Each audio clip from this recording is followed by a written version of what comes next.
Hi అండి. చిన్న పిల్లకి లంగా జాకెట్ కుడుతున్నానండి. లంగా కుట్టడం అయితే అయిపోయింది.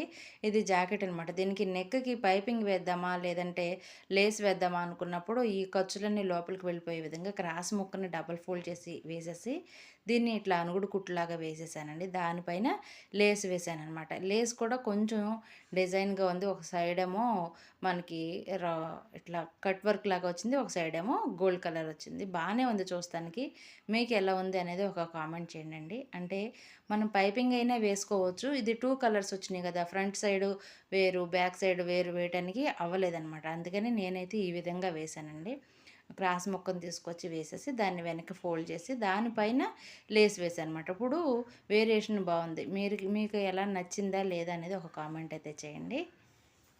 హాయ్ అండి. చిన్న పిల్లకి లంగా జాకెట్ కుడుతున్నానండి. లంగా కుట్టడం అయితే అయిపోయింది.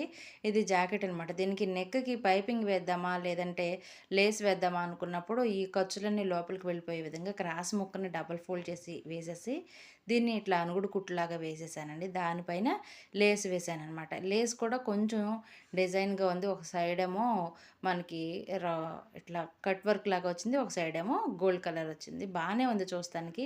మీకు ఎలా ఉంది అనేది ఒక కామెంట్ చేయండండి. అంటే మనం పైపింగ్ అయినా వేసుకోవచ్చు. ఇది 2 కలర్స్ వచ్చినాయి కదా! ఫ్రంట్ సైడు వేరు, బ్యాక్ సైడ్ వేరు వేయటానికి అవ్వలేదనమాట. అందుకని నేనైతే ఈ విధంగా వేశానండి. క్రాస్ ముక్కను తీసుకొచ్చి వేసేసి, దాన్ని వెనక్కి ఫోల్డ్ చేసి, దానిపైన లేస్ వేశాననమాట. ఇప్పుడు వేరియేషన్ బావుంది. మీకు ఎలా నచ్చిందా లేదా అనేది ఒక కామెంట్ అయితే చేయండి.